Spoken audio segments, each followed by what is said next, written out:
at it for a week of the EU in review, where I review the Star Wars Expanded Universe as I experience. I'm Callum and welcome back. So this time I'm going to be talking about Dawn of the Jedi, Prisoner of Bogan, released in 2012, written by John Ostrander and Jan DeSima, and the pencils are by Jan DeSima. Now, I could almost talk about Prisoner of Bogan and Force War at the same time because I've read both of them, but I'm going to keep it separated because they are the separate story arcs. So to start with, of course I do my non-spoiler section first.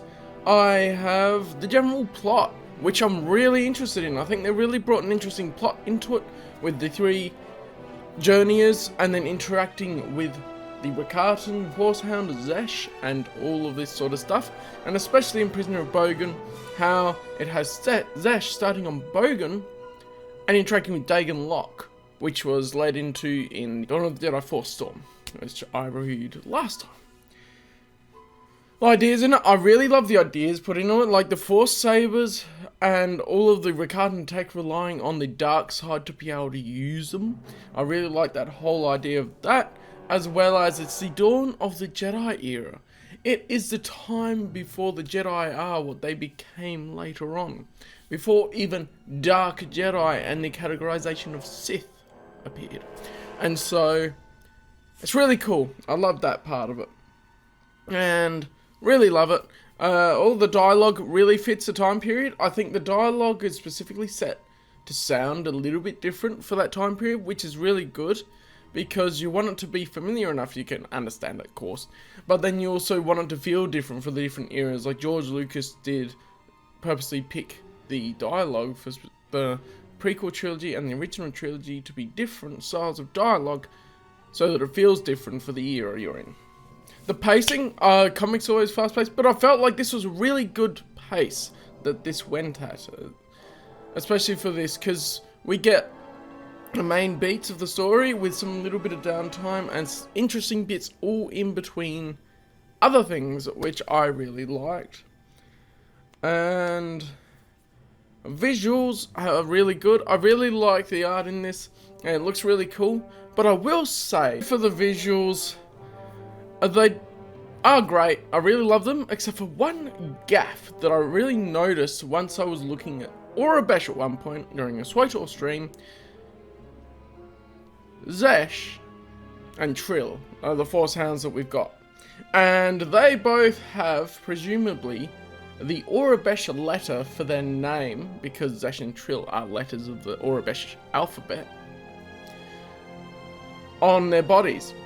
But Zesh has the Aurebesh for Osk on his body instead of the Aurebesh for Zesh. There's not much difference, other than when I was looking at Aurebesh, Zesh has a pointed top to it, whereas Osk has a rounded top to it, or more of a flat top. So really notice that, especially in a later in Dawn of the Jedi Force War, when it reveals more of his body, which has more of the markings on it, of course. Minor gaffe, I would call it, because it doesn't really matter to the whole story, but it is something I noticed, which is interesting.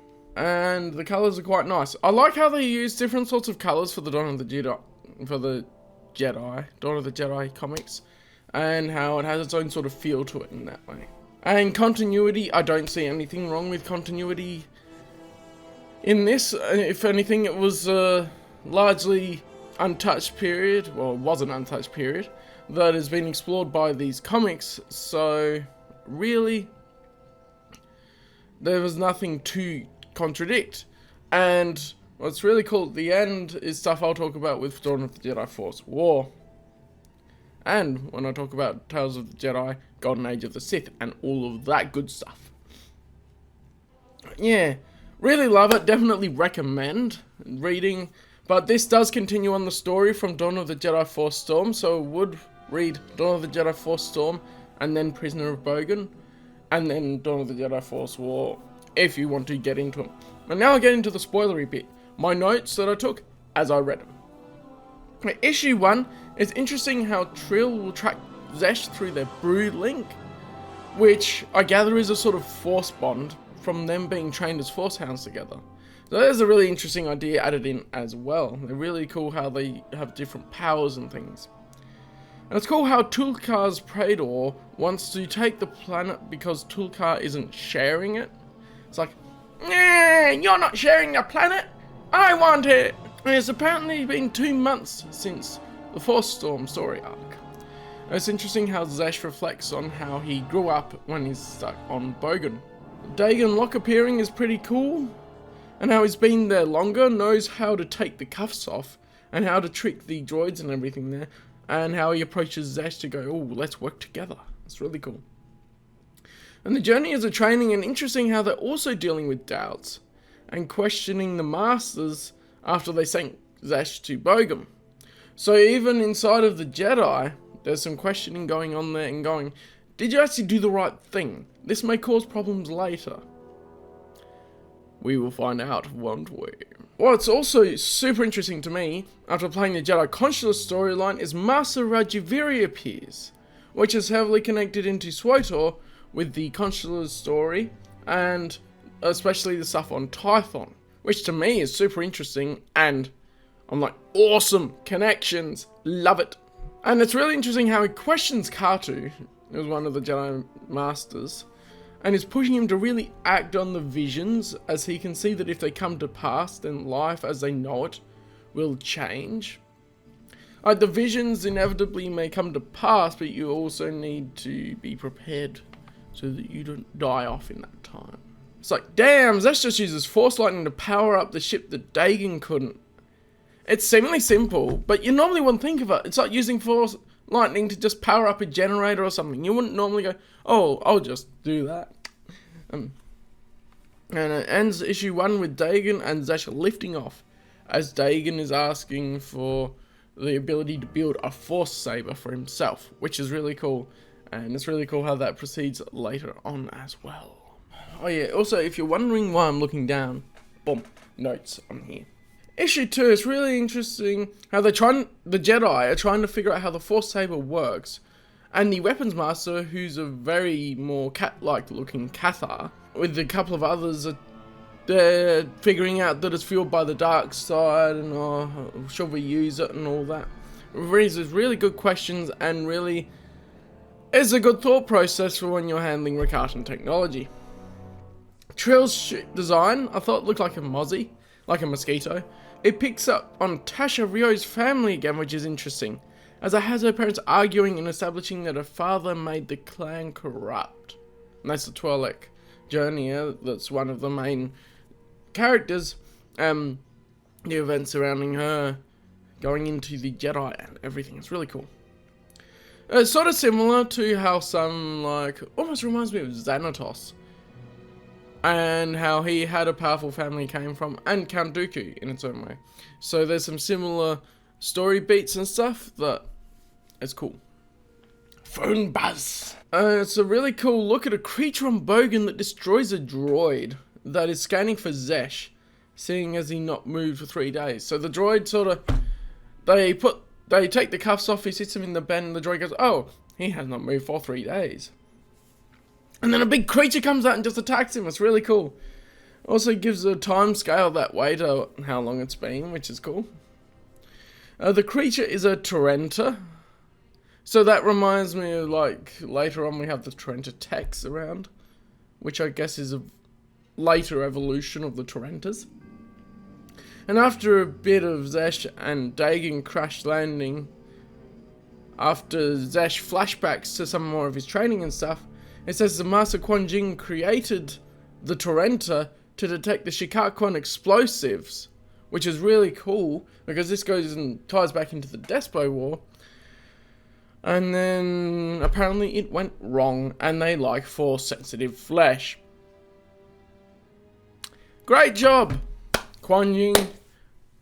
Great job. Dagon Locke carved a really good picture in the stone for the short amount of time he did it in as well. Like, there's one panel or a few where he's just carving pictures into the stone and things. And he only had a short amount of time, and then it's like, boom, epic masterpiece. So he should be an artist. Anyway. And it basically ends with the Jedi figuring out what they did. It's interesting that the ranger that went into the void with Dagon Locke shared the vision but denied it, and now sees it coming true and the mistake they made by sending Zesh to Bogan. Super interesting plot thread that they put throughout the rest of this series. The rest of this story arc, I should say. Issue 3 is interesting how it opens up with Anang of the Tython Qua explaining more history, which includes that they travelled via infinity gates. So I read more about this in source books before, as there isn't much about the Rakatans and the Qua, because there's no stories about them before Dawn of the Jedi. So it's really interesting how it references back to that, and the infinity gates is how they travelled between systems and stuff. And it freaks when it identifies the Rakatan skull, and from the crashed ship that Zesh came on. And I was guessing at this point that their history is a bit more that will be revealed later, because you don't want to reveal everything at once and just have a lore dump. Trill fights a monster on Krevko that reminds me of a giant claw slug. There's interesting different species on the planet when it goes to Locke and Zesh as well. In a character named Slug. Really original name, right? But yeah, it's cool. And I'm like, wow, Locke just sends the guy flying after he mentions about interest in Locke being there. He's like, someone's questioning why I'm here? Boom! I mean, he's obviously leaning towards the dark side. But it's interesting the whole thing that he brings up with you have to use the dark side, at least partially, to be able to defeat the enemies. It's cool. And Locke's mind domination ability is crazy. It's powerful enough that by making another Jedi believe that she's on fire, because they eventually catch up to them, she actually has burn marks on her body. I'm like, by tricking her mind, you can actually physically injure her? What? A really cool power. And I love Locke's taunt. Master of the Arts Temple going to dance me into submission. That's some really fun dialogue in that way. And we see the Seknos vs Zesh rematch, which is promised on the cover, which is cool. And it's awesome how we switch perspective to Shay, and then we see a Cthulhu-like creature. It's really cool how all throughout this there's like a fantasy type vibe to it as well, with all these creatures and everything.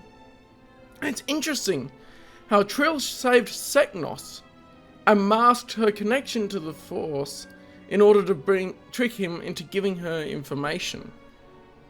And so, and this is a plot thread in Force War as well, and how she's infiltrated them as she's a Force hound.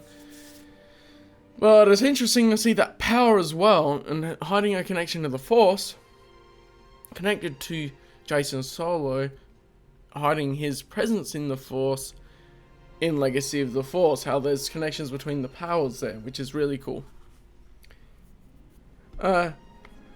Seknos has been unconscious for days apparently. I like how it played out that he damaged the wing and everything, and not just that she swooped in to save him, so he actually fell on the craft and then it ended up damaging the starfighter and all that, and the ship. Dagon Locke cleans himself up and changes clothes, and Zesh ends up building a Force Saber for him. I thought it was funny how Dagon Locke didn't build the Force Saber himself. He's like, nah, you can do it. And also Zesh gets specific armor made for him, which is pretty cool looking. It's really awesome. And it ends with Locke saying that he'll raise an army. I'm interested to see where this goes at this point as I was reading it. Issue 4 starts with Shay sensing Zesh, which is interesting. Then they go to a cantina where they connect back to the Despo War, so it switches perspectives to Zesh. And it goes to Queen Hadia's leaders, who was the Despo Queen, that are still alive. It's pretty cool, and they give the backstory to Dagon Locke as well, and he killed her. Really interesting bits and pieces. Zesh has a haircut and armor similar to what he had before, but also a bit different. I noticed as Dagan displayed his show of force to them through the lightsaber, because there was a good panel where it showed off Zesh's new armor. And they mentioned that Locke was the one to kill Hadia, which is really interesting how there's a dynamic going on there. And it's a cool conflict between Hawk Rio, which is the other one that went into the void with Dagan, with Hawk still denying the vision despite everything that's going on. It's like, it doesn't quite make sense.